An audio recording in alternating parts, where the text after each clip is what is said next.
First of all, I would like to welcome Dr. David Aaker and Professor Varsha Jain for this podcast, and would like to thank them for taking out time to have us for this podcast. I would just like to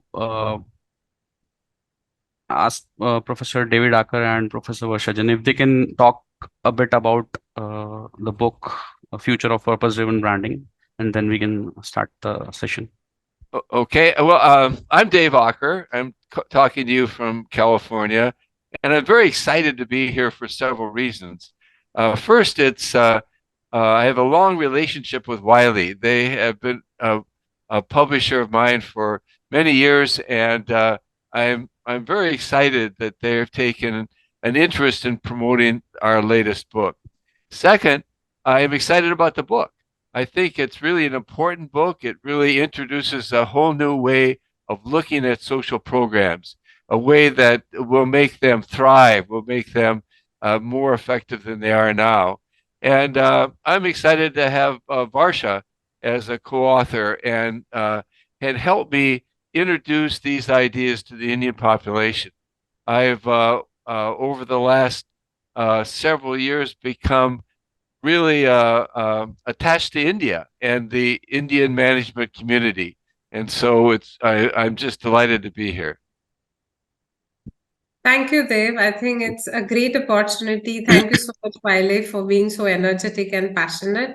And it's a pleasure to be with the entire team and to be the co-author of Professor Aaker, because this is a very fascinating book which we are introducing to the Indian market, which talks about the purpose-driven branding, and a lot of Indian brands across different product categories, which we have introduced in the book, has actually implemented, executed, ideated the purpose-driven branding approaches and strategies pretty well, which we have introduced across all the chapters. And we have also used a very inclusive approach of ensuring that we are capitalizing on small-scale industries as well as MNCs and mid-sized companies, because all of them are using purpose-driven branding pretty well in the Indian market. We have also used that for different type of product categories like beauty care products, like cosmetics, like ice cream brands, and also the services, which includes the insurance services as well as the banking services.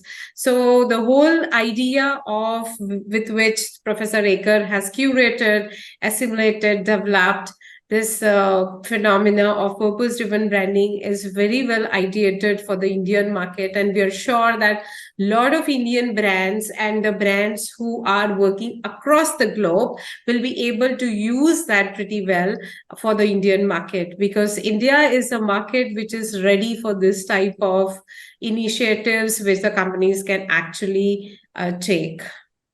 So very excited about this particular initiative. Great. I would thank Dr. Aaker and Professor Varsha Jain for the beautiful introduction of the book.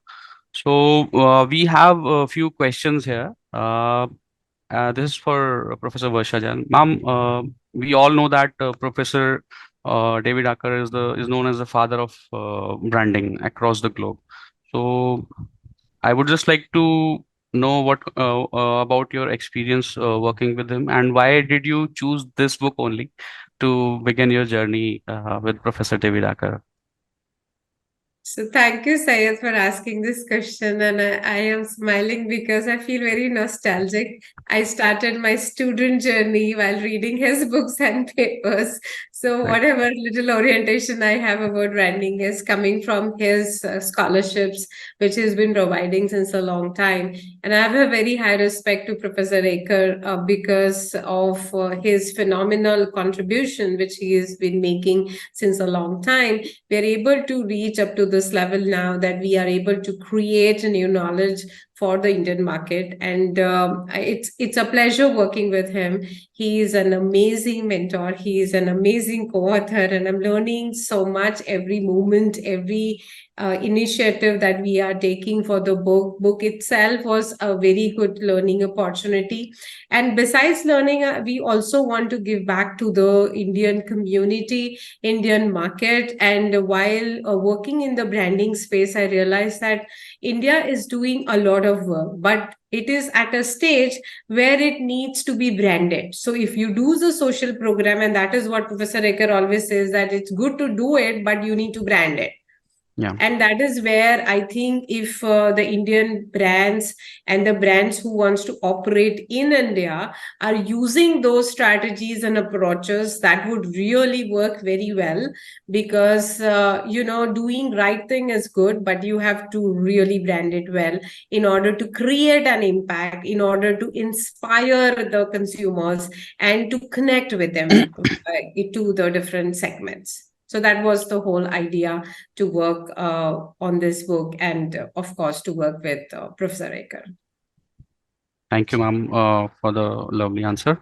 Uh, Another question I have is for Dr. David Aaker. Sir, we know that you have written so many books on branding, marketing research, strategic marketing. And so we would just like to know, what was your inspiration and idea about behind writing this specific book on future of purpose-driven branding? Well, I just think it's such an important issue that's facing society today, and it's an important issue facing more businesses. And I've always been interested in the idea of a higher purpose and doing social good. But so I sort of have been accumulating ideas over time, and I decided this is the right time to write this book. I just think it's the time. We have such enormous challenges facing society. We have climate change. We have resource depletion. We have inequality, massive inequality that seems to be growing. We have people striving to live healthier lives, to deal with stress and so forth of social media. And so as a society, we need to address these problems, and government can only do so much. Government really is not really well suited to look at localities, to look at segments, and they look at the problem at such a broad scope, and they're not very good at implementing solutions either. And business comes to the effort with resources, with agility, and with talent, with people, and they can make a contribution. And so it's really necessary for business to step up in order to really address these problems. And so then that raises the question, what motivates business? And of course, one motivation is just to do good because it's their responsibility as a member of society. But it turns out that such a motivation is kind of fragile, especially when a new management team comes in, because the social effort is regarded as a resource drain, taking resources away from more productive investments, more necessary investments. And so as a result, these social efforts don't get the resources they need to grow and thrive. Sometimes they are with the resources are withdrawn, and so it's not a healthy situation. And so what's needed is a totally new perspective, and that is that the social program is part of the business strategy. It enables it, it enhances it, and if you take that perspective, everything changes. And now the social program doesn't have to struggle for resource support. The business is doing that as part of their business strategy. And so the problem is that if you look at the social effort, which is very impressive in big firms and large, this is what it looks like. There's a lot of grants. There's a lot of volunteering hours. There's a lot of energy goals with hundreds of programs. Let's have better light bulbs, better routes for our trucks to implement those energy goals. And there's ESG reports with dozens and dozens of dimensions, and at the end result, it looks ad hoc. It looks not focused. It looks ineffective. It looks like the same as all companies do, and and and therein lies the problem. We have to somehow translate that into something that helps the business, and the key to that is to have signature programs. Signature programs are programs that not only impact but inspire and represent a long-term commitment. And as Varsha said, are branded. And branding is so important because it's a key to communication.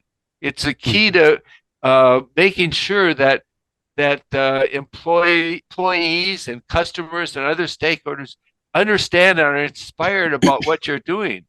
Because if they do, then the business will thrive. The business will get enhanced financial performance, and therefore it'll be on a sound footing. So we have this win-win situation. We get the business to support a social program, and then we have the social program that's driving up the business, and the business is even more incented to build the social program. Okay. Very well said, sir. As you mentioned that as a society, we can come up with lots of efforts, and as a business, I mean, a business person or a business house can, push that effort for the global good. So, and you have very beautifully mentioned the signature social program in your book. So, I would just like to ask, can you share some examples which can throw some light on kind of signature social programs being run across the globe or that you have covered in your book? Well, one program that I talk about is the Lifebuoy Help a Child Reach 5 program that was started in India and in rural India, and it was about elevating their effort to get people to wash their hands better and more frequently, and they gave it a brand name, Help a Child Reach 5, it's called. And they put that brand or that program into 3 small localities, and they made a video of each of those 3 experiences that got 44 million views. I mean, this is a bar soap; it got 44 million views, and but that's one type of program where the company has controlled and developed a program of their own.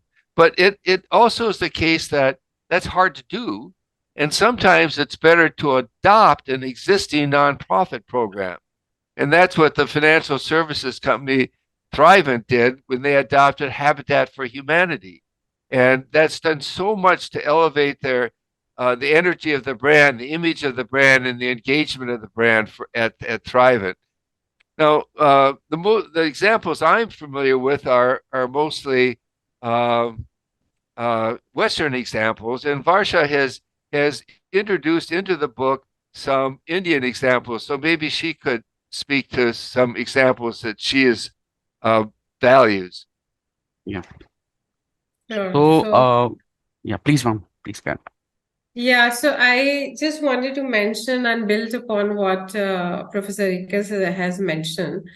In fact, the signature program that you're talking about, Dove has taken an initiative, which is part of the book, a worldwide initiative to take a lot of workshops and, to empower women, to make them confident, and to make sure that free being me, that is something which they always use in their campaigns. So it is not restricted even to the Western world and the US, but it is also for India, where they have taken the initiatives to work on the positive aspects of the body shape, image, and embracing the diversity. And the beautiful aspect of this entire campaign is that their goal is by 2025, they want to break the stereotypes among the young people. By 8 million people should have a different perspective altogether about this initiative which they have started.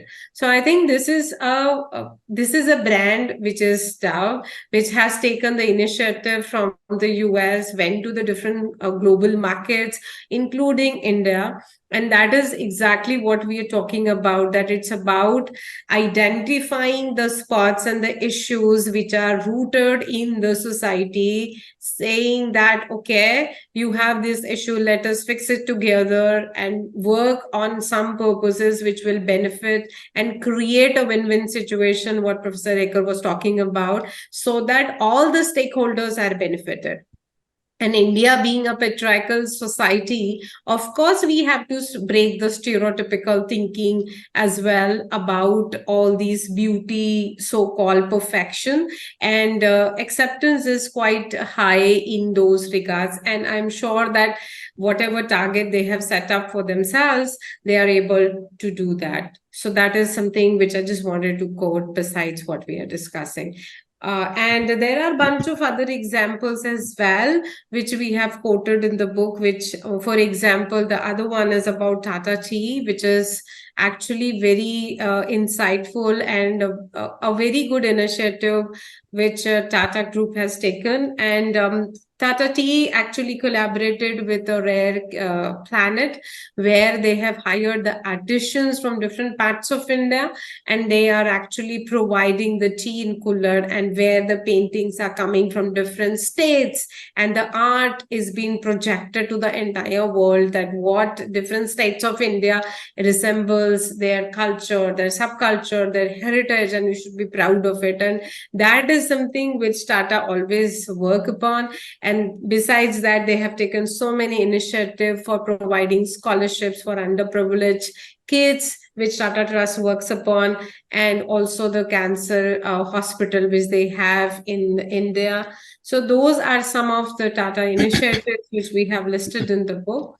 And there are other bunch of examples which where we talk about Teach India initiatives, where we also talk about different initiatives which Reliance has taken as a whole group in the country. But besides that, I also wanted to mention a startup which is a Niman shoe, which is a startup where the speciality is that creating the premium shoes from plastic bottles. Now, that is something which is also very important, because they're making the formal shoes, they're making sports shoes. And as Professor Aaker was talking about sustainability and the different goals which we have to keep in mind while we are operating into the business world.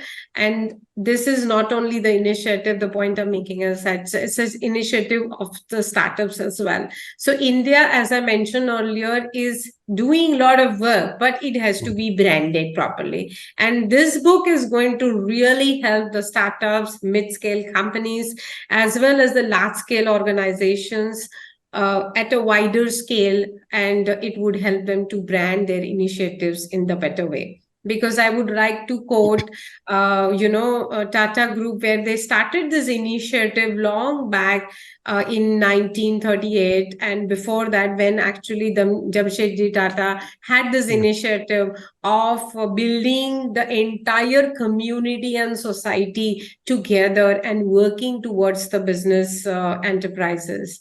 So I think it is ingrained in the system. It is there in the culture. It's just that we also executed it while doing business.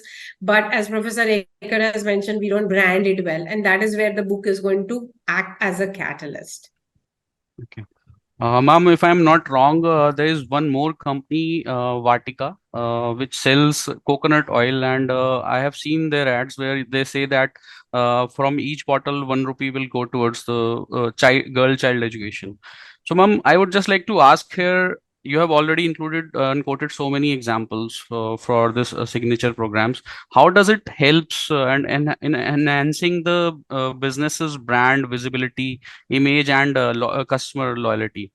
Uh, Can you throw some light on that? Sure. Thank you, Sayed, for quoting Vatika example. I think I agree with you because those are certain initiatives that Vatika has taken, Unilever has taken, and what Mm, Professor Baker has mentioned about LIGO as well. So a mm, lot of initiatives are being taken, and why we take this initiative is because, see, at the end of the day, everybody knows that you are into the business world, but what is important to all the stakeholders, including consumers, is that how you are giving back to the communities, how you are helping the society, how you are not only working on your enhancement and betterment, but you are actually working with the people and using inclusive strategies and solving their problems, social problems, and societal problems as well. So I would quote one study which I did with Northwestern, and while I was the visiting scholar, and what we figured out in that study, it was a longitudinal study across 20 categories of brands.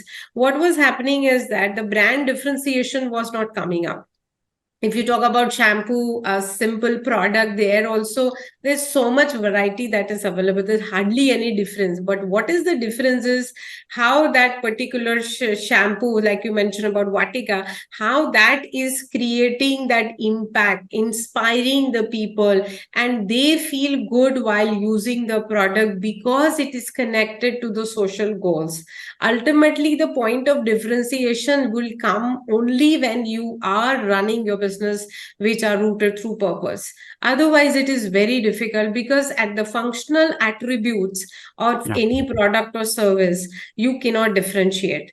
And the point of differentiations can only escalate when you are creating those differences while making an impact on the society. So that is something which is very inspiring for the Indian market, as well as, when you spoke about the image, of course, the image is what? Image is created through the users, consumers, and the prospective users. And when they feel that the brand is doing so much, for example, what I spoke about Tata Tea or the startup, or even what urban care hospitals are doing for the vision which they want to work on for the poor people, of course the image of the brand escalates because everybody knows that you are not only working for your own benefit and mending money, but you are also helping the communities, underprivileged kids, Mm. underprivileged people who are not so much educated enough, but your brand is helping them. let So me add, that is, yeah, please. let me add to what Varsha said. Brand equity in my framework has got three components. One is image, and Varsha is talking about image and how a social program can elevate your image and create differentiation. But there are two other dimensions of brand equity that are also influenced by a social program. And one is energy or visibility or awareness, and that's really an important, decisive part of brand equity. And you just look at Lifebuoy. I mean, they make bar soap. They make bar soap.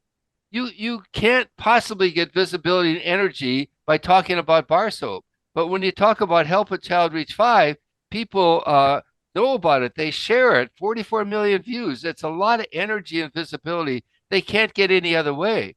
I mean, Varsha mentioned some companies that do have an offering that does social good, but there are companies that make bar soap, and they need this to generate energy and visibility.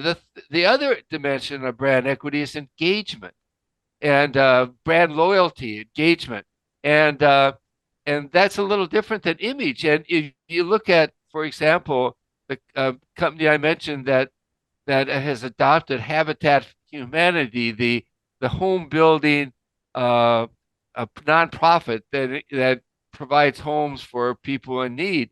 Well, they got in the 17 years they've been connected, they got 7.2 million hours of volunteering amongst their customers and employees. That's engagement. And so you have as Varsha said, you have an element of what the brand stands for, social good, but it's one thing to understand that relations, that it's another to experience it. And that's a whole new level of brand strength. And so what a social program, a signature program can do is provide a new level of engagement. Okay. So when we talk about business and society, to work in tandem, work in hand, so what kind of research should a business do to, create or launch a societal program? Uh, can you throw some light on that? Well, that's a really, really good question. It turns out that it's not easy to do what we're proposing in this book. It's just not easy to find a program that suits you, that you can be passionate about, that you have the resources that can make a contribution. It's not easy. And so it's really important to keep your eyes open. One of the best ways to do it is to look at little tiny programs in your firm that maybe a few employees are doing or one office is doing, and it's seeing if it's really working for them. Maybe you could expand it. Barclays had such a program called Digital Eagles that started with 12 people. It now has 17,000 employees involved.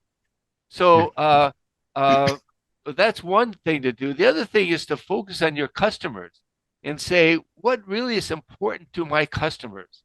And so one firm, Avon, did that, and they realized their customers, which are women homemakers, are really interested directly or indirectly in breast cancer.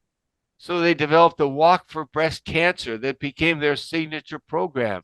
Had nothing to do with what they were selling, but that came out of an analysis of what their customers are really involved with. And another thing to do is to look at the resources of your firm and say, what are we good at? Do we have distribution? Do we have a knowledge base in some segment or some locality? Do we have a communication budget or employee base? What resources do we have? And then how can we employ them in some area that'll do social good? So that sort of starts with the company. And by the way, it's also useful not to think only in terms of starting a program, but to find a nonprofit that's going, and you can put your personality and resources to work in that context, and you can make them better than they already are. And then you get an established brand, you get an established program. A lot of the risk is done. You can start at scale. You don't have to start small. So that's something that should be kept in mind. Okay. So, Sir, sir, to yeah, more on that, I would like to add one example from the Chinese yes, ma'am, market. sure, And yeah, sure. SK2, actually, a personal care category, what they have done is they worked on leftover women, which is a concept in China that if you don't get married after 30 years, you've been tagged as leftover women. So there is a matrimonial market in Shanghai where the entire briefing about the guys have been placed with their demography, with their materialistic possessions and everything. And then, these women, they feel very frustrated, of course, alienated from the society. So what they identified this problem, what you asked about the market research, they identified this problem and then they solved it by turning it around. So what they have done is instead of displaying the guy's profile, they listed the profile of the girls and they spotted all their achievements which they have done.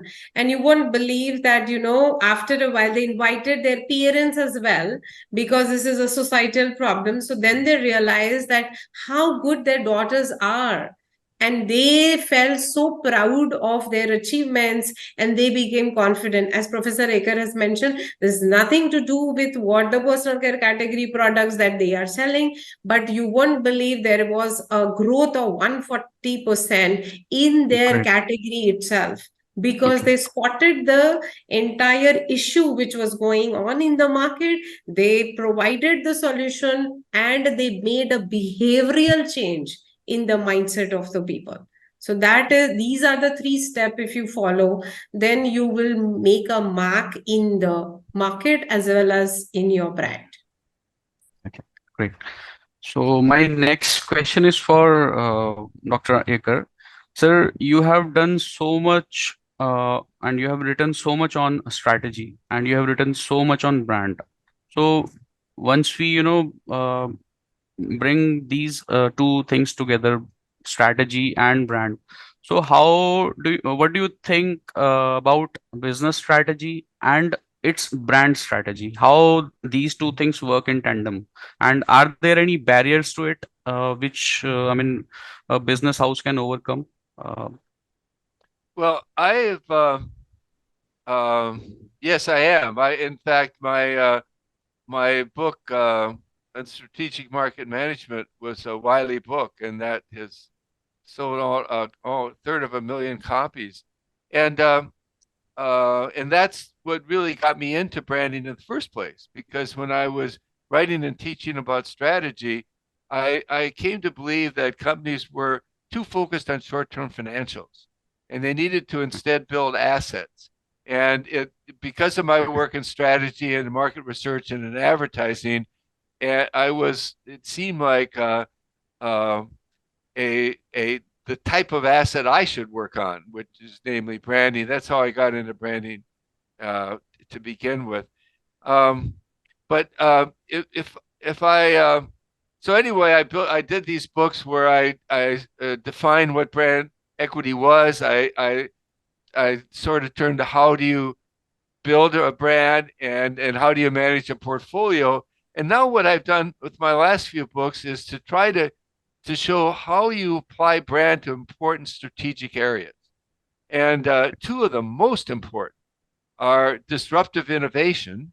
And so I did a book called Owning Game Changing Subcategories, which Wiley is going to republish in India soon. But and then I did the book on social programs, because in both areas, the the books you read about both areas do not mention branding. They literally do not mention brands.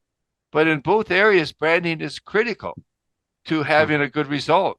And we're in the social area, you've got all this unbranded, amorphous, ad hoc, undifferentiated approaches involving grants, volunteering, energy goals, and ESG reports.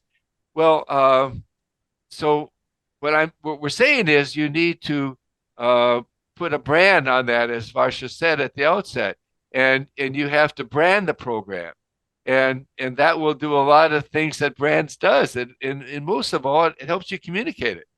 And when you can communicate it, then you can use it to help a business to provide an energy, image, and engagement lift to the business, and then that will provide you a reason for the business to support and give resources to allow you to grow and thrive. So yes, am really interested in strategy and branding, and again, I'm really struck by two of the most important strategic areas of business: disruptive innovation and social programs have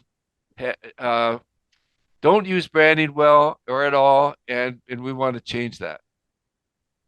Okay. Fine. Ma'am, there are while preparing the branding strategy, any company must look at the do's and don'ts of branding. And Professor Aker has beautifully mentioned 5 or 6 must do's for branding. So, ma'am, would you like to throw some light on that? How discuss in the book with the help of an example, maybe? Yeah. What Sure. should we? So, Yeah. yeah. So, first thing is that, these are basically what we say nuts and bolts, and which we have to actually comply while using the concept. So, the first thing I just wanted to mention to build upon what you were discussing about the strategies which are ingrained in the business model. So it's not a branding strategy, it's not a brand strategy, it's not only for an operational purpose, but it is basically ingrained in the system and the businesses that we operate into. So that is the first point. Second is that why your business exists. What is the purpose of doing the business? That is something which all the companies have to keep in mind. These are all parts of our book which we are talking about. Third is, what business do you do? Are you like what examples which we were talking about? Are you selling soap? Are you actually solving a problem? Or you are actually talking about sustainability? For example, Mahindra spoke about, Haryali project in India, which is again connected to sustainability. Now, again, Mahindra is a conglomerate industry in which they operate different businesses. But the whole idea is that how sustainable they can provide in terms of their products, services. It's a very big initiative which Mahindra Group has taken. So they are not into a business of a particular product or service, but they are actually helping the society to grow further and solving the problem. So that's the third point. Then the fourth point is how committed you are in terms of making the societal, change and inspire people for those changes. So, for example, we talk about, different type of initiatives which the brands have taken in India. For example, Nestle has talked about Nanni Kali, which is again the girls' education, which they have provided to the underprivileged child, and around 1 lakh beneficiaries were there over a period of 20 years. So that is something. Nestle is again into the product category which serves different categories of products and brands. But the whole idea is that they wanted to take this initiative and ensure that the girls are educated, primarily coming from the underprivileged, sectors, and they should be educated, and they actually succeeded very well. So those are the strategy, must to be done into the business, because that is something which is very important.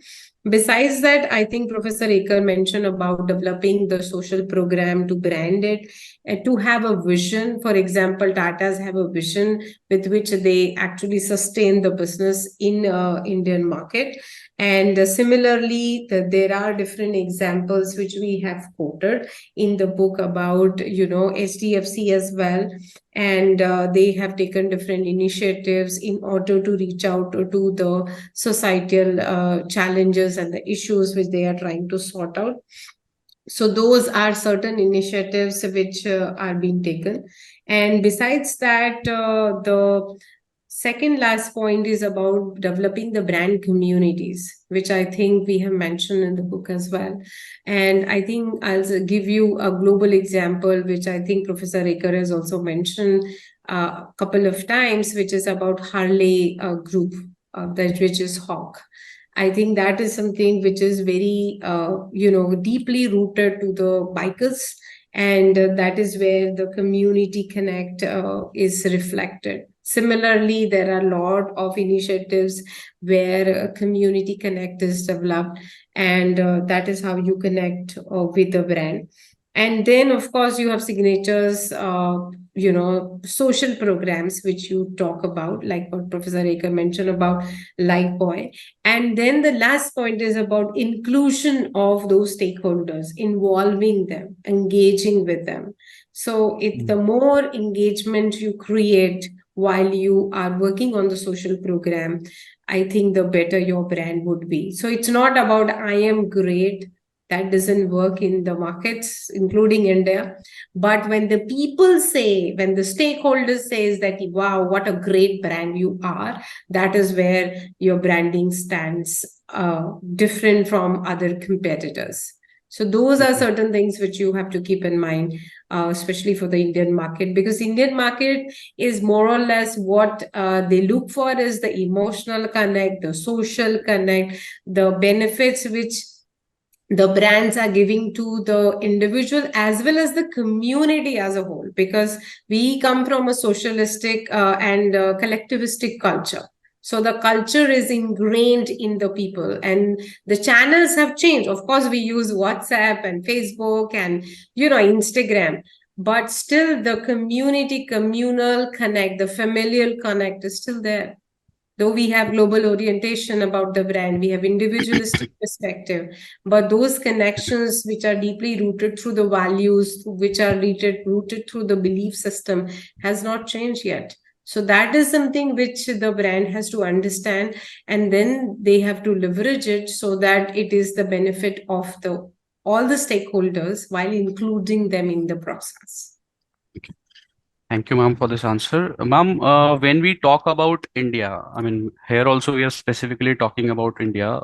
Before 1990, we had a closed economy, and post liberalization, we had an open economy. And since then, we are following that those economical principles here.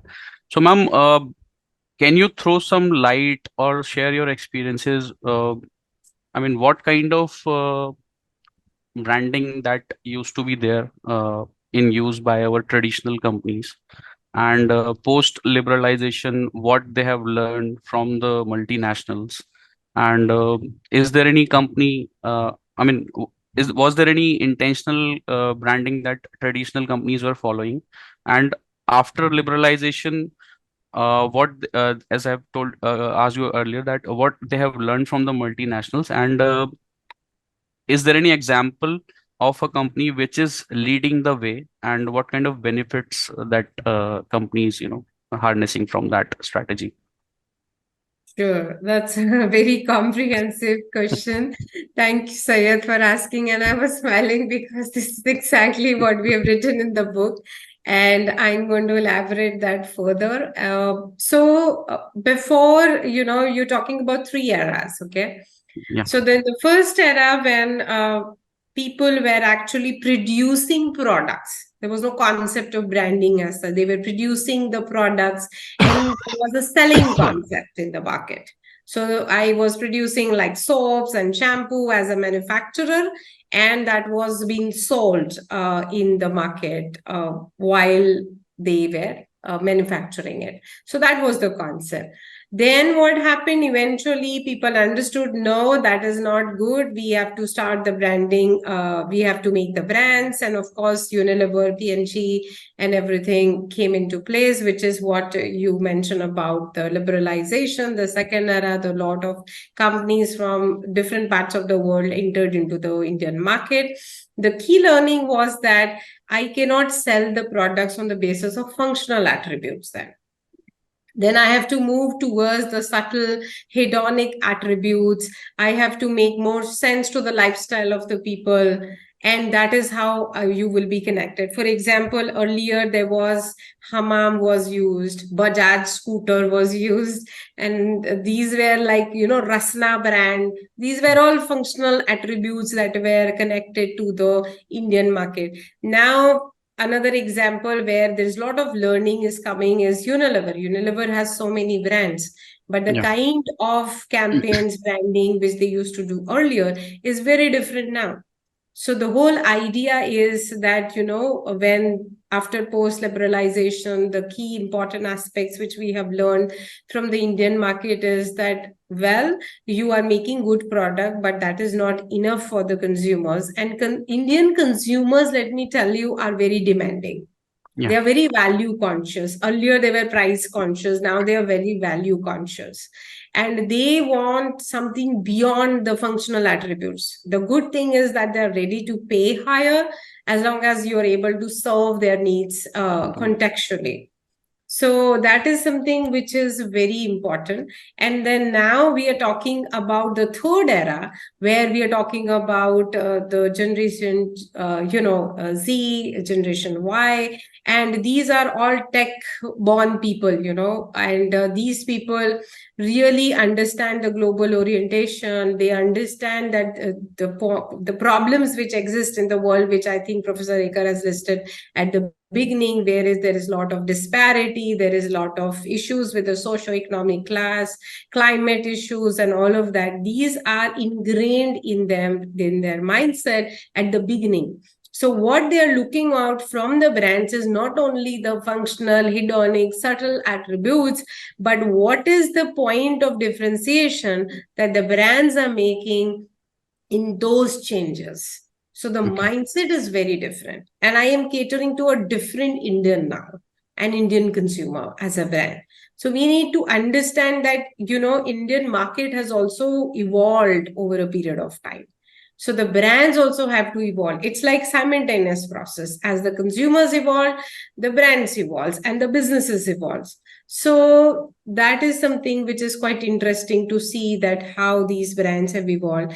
And that's how I gave you the example of Unilever, because Unilever has evolved over a period of time in Indian market.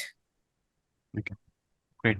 So, ma'am, when we talk about global economies, so we have this global village. We call it global village now. So every company is working in every other country.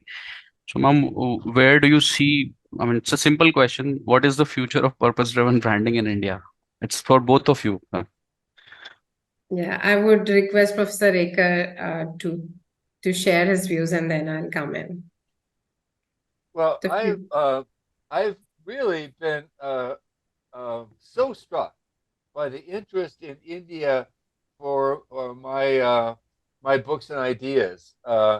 I've had audiences of 200,000 in one of my talks, and so it's very um, it's very surprising to me that there is such interest in my ideas, and of course the idea that is most prominent right now is the ideas from my newest book, The Pursuit of Purpose-Driven Branding.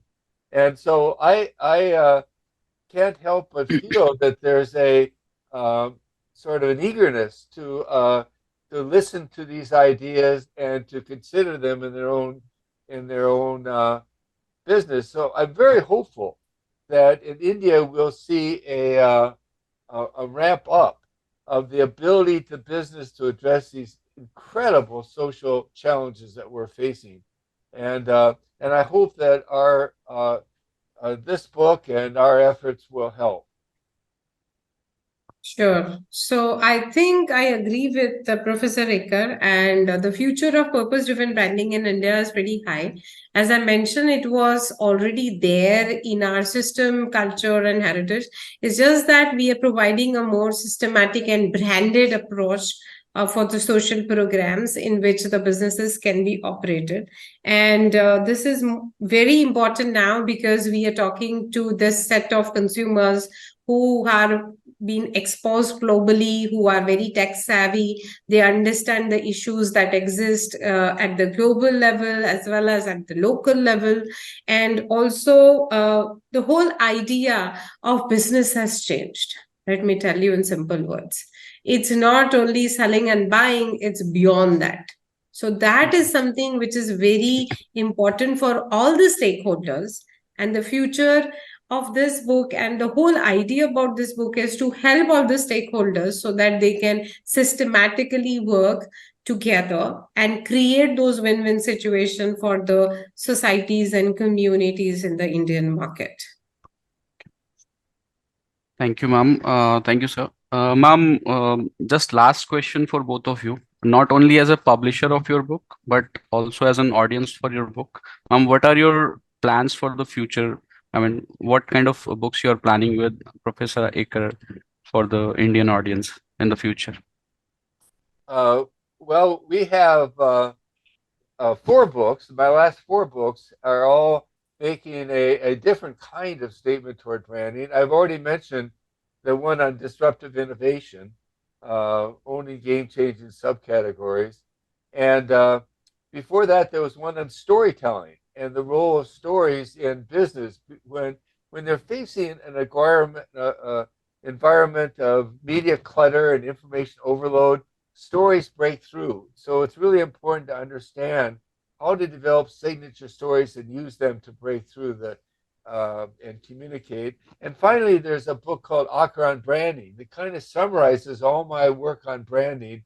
And so it becomes a very efficient and compact way to understand my work, which is spread out through so many books and so many pages. And so I think the plan is Varsha is going to adopt these books to the Indian market, and in one by one we will introduce them. Thank you, sir. Would you also like to answer this? Yeah, so as Professor Aaker has mentioned, we are super excited about the different types of books after this subcategories of brands as well as storytelling and Aaker branding. So the whole idea is to relate that with the Indian market, to provide those initiatives which companies are already working on, and to provide them a more structured way of changing the mindset within India and outside, so that they can actually do a better business and serve the societies and communities in a better way, and give back to those entire set of people who are actually looking for some help from the businesses. So that's the whole idea of doing it. So probably in the next 1 to 2 years, you would see these books coming out in the Indian market. And we are super excited about it, because these are going to be the game changers in the branding world for sure. Okay. Ma'am, I would just like to tell you here, both of you here, that we are also at Wiley, we are also super excited to be part of your journey. And we would also like to publish more books with you, so especially Aaker on branding. We have already started receiving lots of queries and lots of buzz around that. So we would like to build upon that. And thank Sure, you we very will much, take both of it you. up Yeah, very soon with you. Thank you so much for being so kind and supportive, publisher. It yeah. is a pleasure to work with you. Same here, ma'am.